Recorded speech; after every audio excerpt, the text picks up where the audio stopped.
Juin 1957. J'ai 19 ans. Je quitte Paris pour Alger.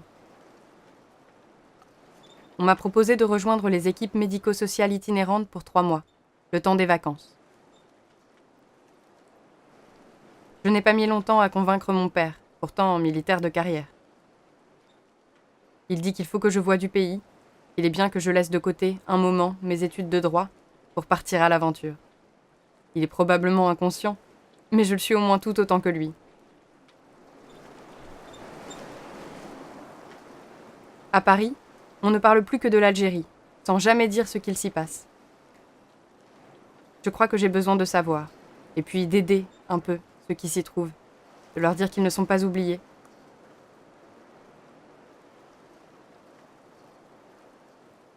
J'arrive en bateau. Un opérateur est là, sur le port.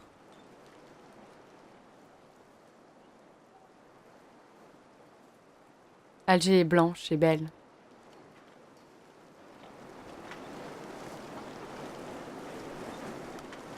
Juin 1957. J'ai 18 ans. Je quitte l'université et me promène dans Alger une dernière fois, avant de rejoindre mes parents à Médéa pour les vacances.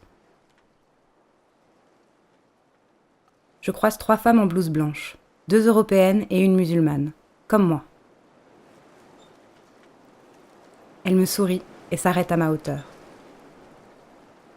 Elles sont belles, elles sont fières avec leur insigne bleu-blanc-rouge et leurs cheveux qui volent au vent. Elles m'invitent à prendre le thé. Elles me racontent qu'elles sont venues se reposer un peu ici, à Alger, à la maison des équipes médico-sociales itinérantes. À la maison des MC, comme elles disent, avant de retourner soigner les femmes et les enfants du bled.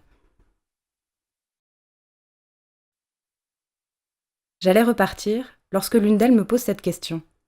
« Mais toi, ne voudrais-tu pas rejoindre nos équipes ?»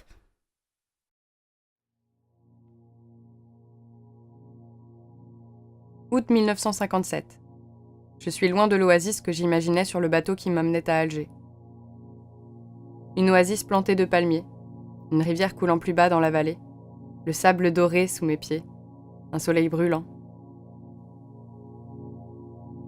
De tout ça, je n'ai trouvé que le soleil brûlant. Il n'y a pas un seul arbre, pas une seule fleur. Que des graviers et de petites maisons en ruine.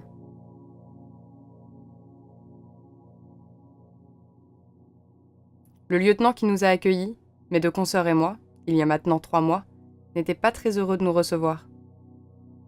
Qu'allait-il bien pouvoir faire de 3 femmes civiles sans aucune expérience ? Aujourd'hui, celui-ci m'a confié qu'il aimerait avoir au moins 10 équipes comme la nôtre. Il est vrai que nous faisons du bon travail. Moi qui ne savais que réciter le code civil. J'ai vu la teigne et le trachome. Je sais panser les plaies. Et faire les piqûres. J'écoute et je conseille les femmes, les enfants qui viennent à moi. Mais l'été touche à sa fin, et je dois m'en aller. Je reviendrai.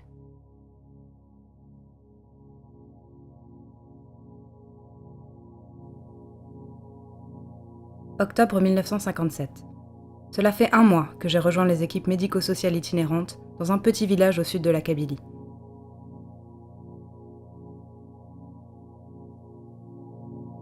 Mon père ne s'y est pas opposé. Il sait que je ne prendrai pas le voile, malgré des années de discussions fiévreuses. Il est peut-être aussi rassuré que je leur ramène enfin un peu d'argent. Ma mère s'est murée dans son silence. Elle a tellement honte de moi. Le plus souvent, je sers d'interprète aux autres MC et aux médecins militaires qui ne parlent pas la langue. Les petites Kabyles ne me comprennent pas toutes, mais elles ont toujours l'air heureux de me voir. J'aime leurs robes chatoyantes, leurs bijoux qui tintent, leurs sourires francs. Certaines se confient parfois à moi.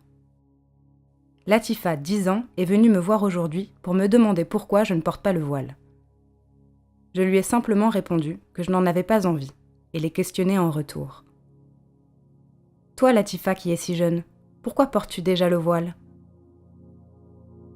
Je lui arrache cette réponse étonnante. « C'est pour faire grande », me chuchote-t-elle.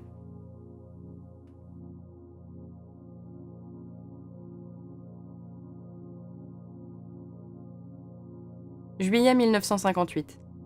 10 mois ont passé et je suis revenue en Algérie. Une Algérie maintenant pleine d'espoir et certaine de son avenir français. Le général de Gaulle nous a tous compris. J'exerce désormais sur les hauts plateaux du sud-Oranais, près de Saïda. Mes deux consoeurs, Christine et Sadia, m'ont fait un accueil chaleureux. Elles semblaient très soulagées d'avoir enfin un peu de renfort. Aujourd'hui, nous partons dans l'ambulance des médecins militaires vers les plaines désertes de la montagne. Les populations isolées nous y retrouvent pour que nous soignions leurs malades. Nous avons à peine le temps de monter la tente que les femmes et les enfants se pressent déjà autour de nous. Tout le monde souhaite examiner les nouvelles infirmières. Je suis toujours très surprise de voir autant de nouveau-nés. Où sont les hommes? Où sont les pères? Ne sont-ils donc pas partis au maquis? Ou n'ont-ils pas rejoint l'armée française, depuis déjà bien des années?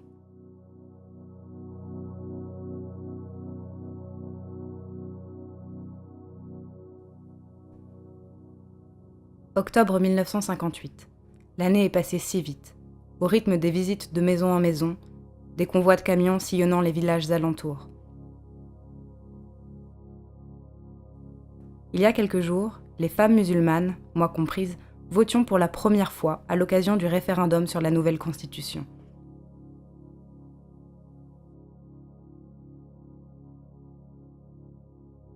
J'ai dû apprendre à de nombreuses Kabyles à différencier le oui du non, à glisser des bouts de papier dans des enveloppes.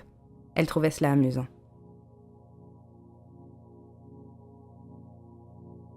Aujourd'hui, Fatima, une femme du village, est venue me voir en pleurant. Elle m'a dit que le FLN lui avait pris son fils, que les rebelles savaient que nous venions les soigner et que nous les avions enjoints à voter, qu'il nous fallait maintenant partir si nous voulions éviter de nouvelles représailles. Impuissante, je lui ai répondu que nous allions retrouver son fils. Et que jamais je ne pourrais les abandonner, ni elle, ni toutes les autres. Elle s'est écroulée de chagrin à mes pieds.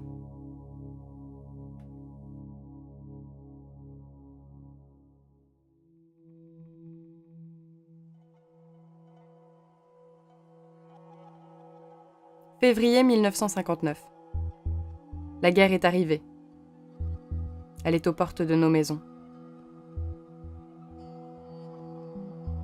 Que ceux qui parlent encore de maintien de l'ordre viennent écouter le chant des mitraillettes, qui chaque nuit nous terrorise. Ma collègue Sadia reste toujours très calme, et quand je n'arrive pas à m'endormir, elle allume un peu la radio et me caresse doucement la tête.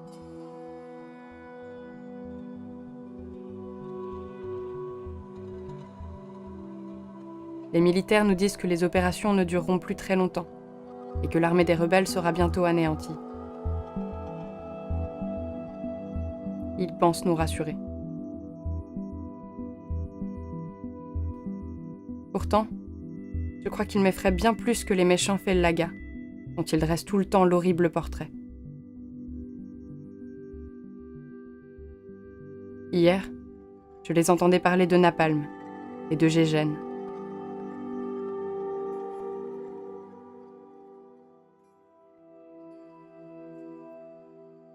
Je me souviens que lorsque j'étais moi-même jeune fille et que la guerre avait laissé les familles privées de tout, l'instituteur distribuait aux enfants de l'école un grand verre de lait chaud.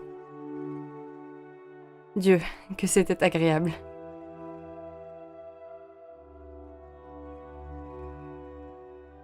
Alors, quand mon emploi du temps me le permet, j'installe une grosse marmite de lait en poudre au centre du village.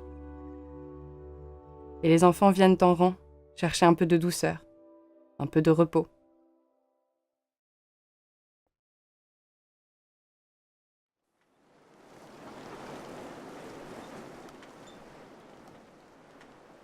Septembre 1959. Je débute ma journée comme d'habitude, par une série de consultations médicales au village. Mais tout semble étrangement différent aujourd'hui. Les femmes, d'ordinaire si bavardes, ne disent presque rien. Ce matin, à la radio, nous avons entendu le général de Gaulle parler du droit des Algériens à l'autodétermination.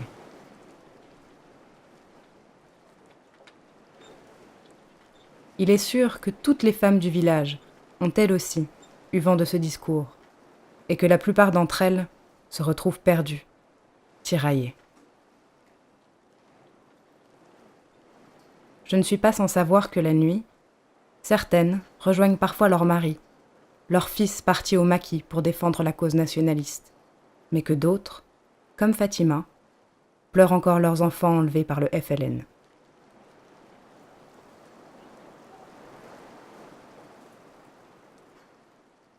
L'après-midi, un groupe de femmes et d'enfants m'attendait devant ma chambre. Ils m'ont alors demandé : « Et maintenant, vas-tu t'en aller, Toubiba ?» Toubiba. C'est ainsi que les gens du bled nous appellent. J'ai souri et fait mine de ne pas comprendre. Je sais désormais qu'un jour, il me faudra partir.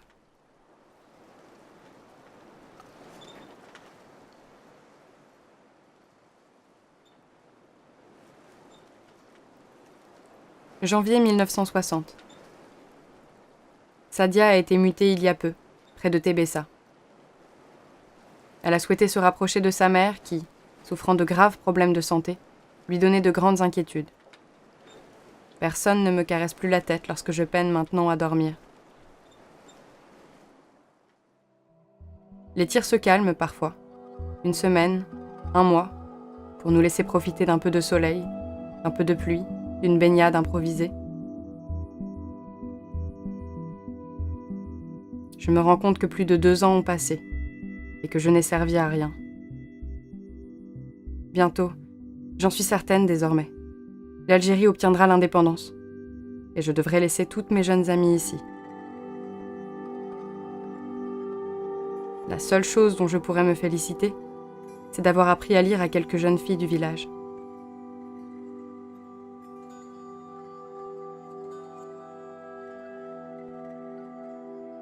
Une après-midi, emplie de chagrin, je me suis réfugiée derrière une maison pour pleurer. Un vieillard m'a aperçue et s'est approché de moi.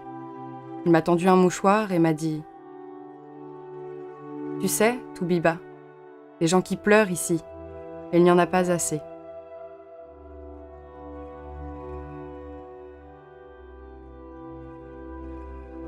Janvier 1961. Le résultat du référendum sur l'autodétermination de l'Algérie est sans appel. 75% des votants, France métropolitaine et Algérie confondues, ont approuvé la politique du général de Gaulle. Même dans mon petit village, je me rends compte que les choses ont changé. Les femmes se sont politisées et se sont petit à petit décidées à soutenir la lutte nationaliste. Je suis heureuse que leur voix soit enfin entendue. Et triste que l'on ait rempli les cimetières de cadavres sans nom pour une issue qui me paraît maintenant inéluctable. Il sera bientôt temps que je quitte mon pays, devenu trop dangereux pour moi, la musulmane qui a collaboré avec l'ennemi. Et que je parte pour la France, cette terre si lointaine dont je ne connais rien. Les femmes et les enfants me demanderont : « Quand reviens-tu, Toubiba ?» Et je ne parviendrai pas à leur dire que je ne reviendrai sans doute jamais.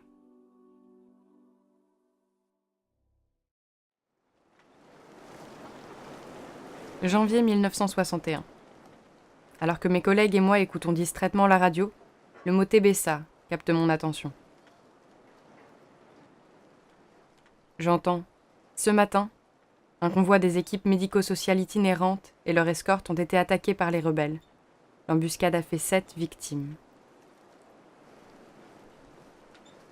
Lorsque le nom de Sadia est prononcé, le temps se fige. Mon cœur bondit dans ma poitrine. Et les larmes m'inondent le visage. Je réalise combien je suis épuisée et que ma présence ici n'est plus d'aucun intérêt.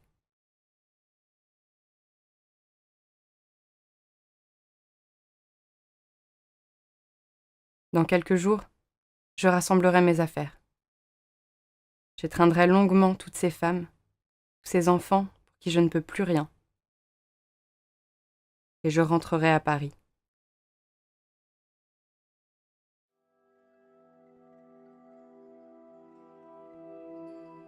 Juillet 1962. La vie en France est confortable. J'ai repris ma routine. J'ai trouvé un travail. L'Algérie a pris son envol. L'Algérie va tracer son chemin. Je ne manque de rien, sauf d'un peu d'amour. Ici, les gens ne comprennent pas. Les gens étaient si loin de tout. Mais moi, je ne peux chasser mes regrets. Mais moi, je ne peux chasser mes souvenirs. Qu'êtes-vous devenus? Vous, mes collègues, Vous, mes amis, vous, mes enfants. vous, mes sœurs.